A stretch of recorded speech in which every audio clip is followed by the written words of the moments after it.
Quand Poutine a envahi l'Ukraine, il pensait tout contrôler. L'Ukraine ne survivrait pas.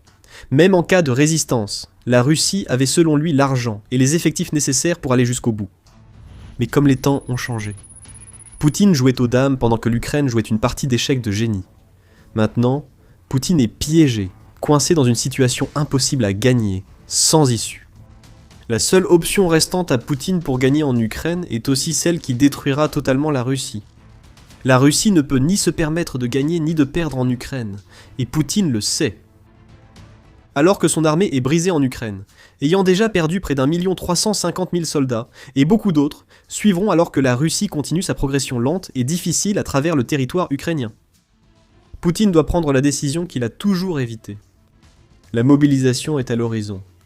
En effet, nous allons bientôt vous expliquer pourquoi. Cette éventuelle nouvelle vague de mobilisation est la seule chose qui permettra à la Russie de tenir en Ukraine, alors qu'elle perd des soldats à un rythme record. Le service de renseignement extérieur ukrainien souligne aussitôt le problème auquel fait face Vladimir Poutine. Les experts soulignent que le retrait massif des Russes de l'économie, dans des conditions de pénurie de personnel, ne fera qu'aggraver la situation en Russie, affirme le renseignement militaire ukrainien. Et c'est là le grand problème pour Vladimir Poutine. La mobilisation signifie priver la Russie de la main-d'œuvre dont elle a besoin pour faire fonctionner le pays, tout en permettant à Poutine d'avoir suffisamment de chair à canon à envoyer dans le broyeur en Ukraine. Vladimir Poutine était maintenant coincé.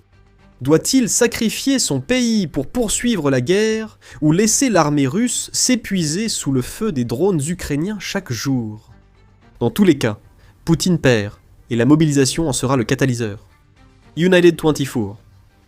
Médias rapportent que les services de renseignement ukrainiens ont souligné que l'économie russe est déjà dans les premières phases de récession, alors qu'une combinaison de stagnation et de ralentissement de l'activité freine la production russe jusqu'à un arrêt progressif. L'Ukraine ne ment pas. Tous les indicateurs économiques suggèrent que la Russie est en train de sombrer financièrement, et c'est Poutine lui-même qui a foutu son propre pays dans la merde. Les fissures apparaissent déjà. Dans un rapport du 8 mai Euronews a noté que 20 séries de sanctions contre la Russie ont fait leur effet. Entre janvier et mars, l'économie russe s'est contractée de 0,3% selon le ministère russe du développement économique. Ce résultat marque la première contraction économique observée en Russie depuis 2023, et cela intervient à un moment où l'inflation atteint 6%. Les taux d'intérêt sont énormes, autour de 15%, et le Kremlin ploie sous un déficit public qui a grimpé à 60 milliards de dollars. Ce déficit continuera de croître à mesure que Poutine poursuit sa guerre.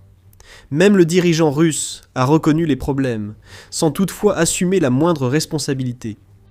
Tout ce qu'il a pu faire, c'est demander à ses proches de lui donner des raisons pour lesquelles la trajectoire des indicateurs macroéconomiques est actuellement en deçà des attentes.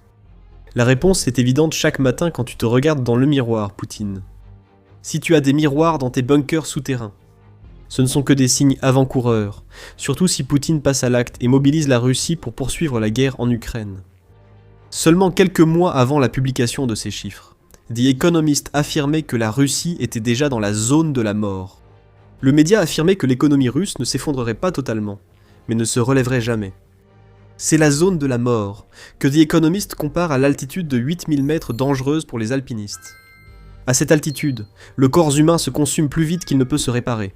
C'est là où se trouve la Russie en ce moment, coincée dans un cycle sans fin de production de guerre ordonné par Poutine. En ce moment, l'économie russe ne tient debout que pour l'instant, alors que Poutine prend des décisions qui détruisent toute perspective de capacité future. Les exportations baissent, la production s'effondre. Poutine ne peut taxer davantage entreprises et populations russes déjà en difficulté, tout en peinant à combler les déficits budgétaires qu'il a lui-même créés. La Russie s'est infligé tout cela, et la mobilisation à venir pourrait sonner le glas, montrant qu'elle ne s'en relèvera jamais. Le colonel britannique Joby Rimmer a aussi mis en garde contre l'effet déstabilisateur des mauvaises décisions de Poutine pour l'avenir de son pays. Dans un discours le 13 mai devant la délégation britannique à l'Organisation pour la sécurité et la coopération en Europe, Rimmer a tout expliqué pour que l'ignorant Poutine comprenne. Les données russes confirment cette tendance. Croissance stagnante, faibles investissements, et demande des consommateurs en baisse. Les pressions budgétaires augmentent avec la baisse des recettes et la hausse continue des dépenses, surtout de défense. Même si les revenus des matières premières apportent un soulagement temporaire, ils ne règlent pas les déséquilibres structurels d'un modèle économique axé sur la guerre et qui approche de ses limites, a déclaré Rimmer. Poutine n'écoutera pas. Il ne le peut pas. Même s'il sait que ses paroles sont sensées, il comprend aussi que la seule façon de faire avancer la reconstruction de l'économie russe en ruine est de retirer ses soldats d'Ukraine. Mais Poutine ne fera jamais cela. Mettre fin à l'opération militaire spéciale sans atteindre aucun de ses objectifs signerait la mort de l'image d'homme fort qu'il a soigneusement cultivée pendant des décennies. Comment Poutine peut-il se dire protecteur de la Russie alors qu'il s'est retiré de la plus grande guerre du pays depuis des générations ? C'est impossible. Ce piège pousse Poutine vers une mobilisation pouvant signer la fin de l'économie russe. Actuellement, la Russie est prise dans un cercle vicieux mortel. Pour entretenir sa machine de guerre, Poutine doit mobiliser une grande part de la main-d'œuvre russe pour le complexe militaro-industriel qu'il a instauré. Cela, à son tour, affaiblit l'économie civile. Les entreprises ne peuvent pas produire à l'échelle nécessaire pour une économie saine, lorsque le Kremlin et les sociétés qu'il favorise pour la production de guerre offrent plus d'argent que jamais pour que les gens travaillent dans les usines ou aillent mourir sur les lignes de front en Ukraine. La production se maintient uniquement grâce aux dépenses de défense accrues, soutenant l'emploi et renforçant le contrôle politique de Poutine. Mais ce contrôle a un prix. La Russie dépend tellement de son secteur de la défense que se désengager de la guerre pourrait déclencher un énorme contre-coup politique et économique. La Russie reste piégée dans ce cercle vicieux pour l'instant, ce qui prépare l'horreur à venir quand Poutine prendra inévitablement la direction opposée. La Russie est sur le point de décréter une mobilisation au lieu de se retirer. Quand cela arrivera, la Russie aura perdu la guerre pour une raison majeure. La pénurie de main-d'œuvre qui existe déjà en Russie deviendra critique et la Russie ne pourra pas s'en remettre. Le service de renseignement extérieur de l'Ukraine met en avant les principales raisons pour lesquelles la mobilisation reviendrait pour Poutine à tomber dans un piège qu'il a lui-même créé et qui mettrait fin à sa guerre. En mobilisant, Poutine retire encore plus d'employés aux entreprises non liées à la guerre et prive la Russie de son expertise. Une machine de guerre moderne requiert plus que des soldats au front. Elle dépend aussi de personnel qualifié pour gérer les opérations en coulisses. Les techniciens chargés de la maintenance des systèmes, des communications et des systèmes de guerre électroniques seront envoyés au front pour leur travail. Ils pourront toujours faire leur travail, mais ils le feront en dehors de la Russie, dans les territoires occupés, où l'Ukraine a intensifié ses frappes, au point d'en avoir pratiquement doublé le nombre en avril par rapport à mars, et continue d'augmenter la cadence. En Russie, ces personnes qualifiées risquent peu, mais en Ukraine, il suffira d'un seul drone pour priver la Russie d'un autre employé talentueux qui ne reviendra jamais, et, tout aussi important, qui ne pourra jamais transmettre son savoir à la prochaine génération. Le plus frappant, c'est que la Russie sait déjà qu'elle manque de main-d'œuvre. À la mi-avril, Elvira Nabiullina, gouverneure de la Banque centrale de Russie, a averti que le pays connaît une pénurie de main-d'œuvre pour la première fois de son histoire moderne, alors que son économie est en surchauffe. Elle a mentionné le chômage historiquement bas de 2% en Russie, tout en soulignant que ce n'est pas aussi positif qu'il semble. En réalité, cela signifie que les entreprises russes ne disposent pas d'un vivier de talents suffisamment large, ce qui les oblige à augmenter les salaires, entraînant ainsi une hausse des coûts de production. Ces remarques faisaient suite à une contraction de 1,8% de l'économie russe au cours des 2 premiers mois de 2026, et elles constituent un avertissement adressé à Poutine. Ne mobilisez pas, sinon ce sera la mort de la Russie. Mais c'est là que les choses deviennent sérieuses. La question doit être posée. La Russie va-t-elle mobiliser ? Avant de répondre, sachez qu'il existe de nombreux sujets similaires sur The Military Show. Si la chaîne vous semble instructive, abonnez-vous pour ne rien manquer. Alors, la Russie va-t-elle mobiliser ? Elle a déjà commencé à s'y préparer, et tous les signes sont là. Au cœur de la région de Ryazan, en Russie, le gouverneur régional, Pavel Malkov, ressent la pression de la soif inextinguible de Poutine pour toujours plus de soldats. Il a signé un décret obligeant les entreprises opérant à Ryazan à identifier parmi leurs employés les candidats potentiels au service militaire. Les entreprises comptant entre 150 et 300 employés doivent désigner 2 personnes pour servir en Ukraine. Celles qui comptent entre 300 et 500 employés doivent en proposer 3. Et toute entreprise de plus de 500 employés doit fournir les informations de 5 employés. Il n'y a pas d'autre moyen de le dire. C'est une mobilisation dissimulée. Et même si Ryazan est peut-être la première, il y a de fortes chances que nous voyions beaucoup d'autres régions russes signer des ordres similaires, alors que Poutine exige plus de chair à canon. Et même avant cela, Poutine préparait déjà la mobilisation. En décembre dernier, le dirigeant russe a signé un décret convoquant les réservistes à des rassemblements d'entraînement militaire prévus pour 2026. Le Kremlin a également empêché quiconque de connaître les deux aspects les plus importants de ce décret, à savoir le nombre de réservistes qui sont appelés à s'entraîner et la durée de cet entraînement. Mais nous n'avons pas besoin de connaître ces chiffres. Ce que nous voyons ici, c'est la Russie qui prépare ses réservistes à la guerre, ce qui est exactement ce à quoi on pourrait s'attendre de la part de Poutine lorsqu'il se prépare à mobiliser. Avançons rapidement jusqu'au 14 mai, et Euronews a rapporté une autre nouvelle loi que Poutine a mise en place. La Douma d'État a approuvé une loi autorisant Poutine à déployer les forces armées russes pour protéger les citoyens russes mais à l'étranger. Cela peut paraître anodin au début. L'armée russe est en Ukraine depuis février 2022. Mais rappelez-vous que Poutine a toujours qualifié son invasion d'opération militaire spéciale et a toujours évité de l'appeler une guerre. Cette nouvelle loi permet à Poutine de justifier officiellement une invasion sous couvert de protéger les civils russes. Il n'est pas exagéré de dire que la Russie pourrait utiliser cette nouvelle loi pour décréter une mobilisation. Le Kyiv indépendante rapporte que jusqu'à 800 000 Russes se sont installés en Crimée depuis son annexion illégale en 2014. Poutine doit juste prétendre que ces civils ont besoin de plus de protection qu'ils n'en ont déjà, et c'est tout. La mobilisation sera nécessaire pour cette protection, non pour l'opération militaire spéciale. Poutine prépare le terrain pour la mobilisation à venir, mais ce qu'il ne réalise pas, c'est que la mobilisation ne plongera pas seulement la Russie dans un gouffre économique encore plus profond que celui dans lequel il est déjà tombé. Perdre de la main-d'œuvre n'est qu'un problème. Derrière ce problème majeur, il y en a plusieurs autres qui vont se combiner pour paralyser la Russie.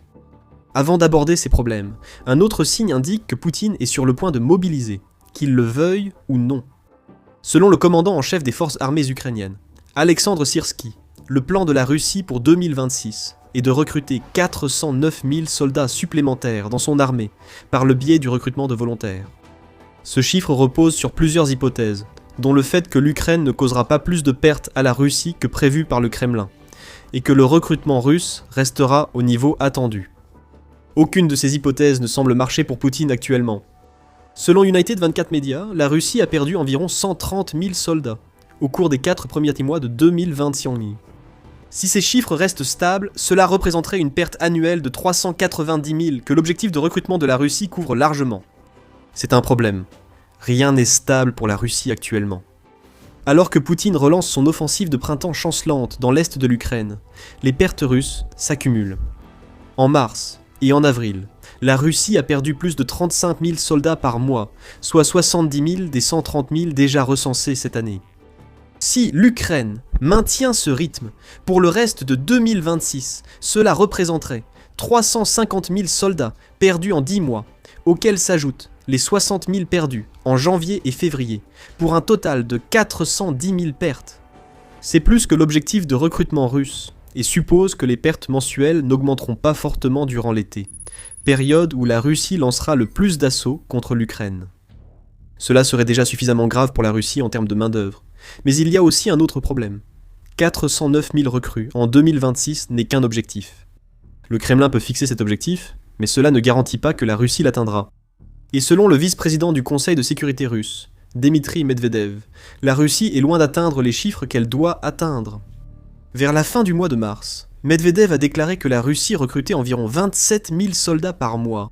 Multipliez cela par 12 mois, et vous obtenez 324 000 recrues, soit 85 000 de moins que ce que la Russie souhaite.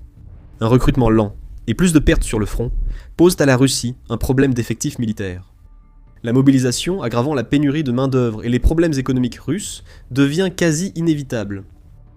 Mais nous vous avons dit plus tôt qu'il y a encore plus de problèmes pour Poutine que la crise de main-d'œuvre qu'il provoquerait s'il déclenchait la mobilisation. Deux autres problèmes peuvent transformer une situation déjà en train de s'aggraver en catastrophe absolue pour la Russie, alors que Poutine cherche désespérément à sortir du piège qu'il s'est lui-même tendu. Tout d'abord, l'émigration. Selon les rapports des services de renseignement ukrainiens, il y aura probablement une énorme vague de Russes quittant le pays aussi vite que possible si Poutine procède à une mobilisation. La Russie a déjà connu ce genre d'émigration massive, déclenchée par la combinaison du lancement de l'invasion de Poutine et d'une mobilisation partielle instaurée en septembre 2022. Selon The Bell, environ 650 000 personnes ayant fui la Russie à la suite de ces deux événements se trouvaient encore à l'étranger à l'été 2024. Il est improbable que beaucoup de ces 650 000 personnes soient revenues en Russie après plus de 2 ans à l'étranger. United 24 média souligne que certains, initialement partis mais non membres du groupe, sont revenus.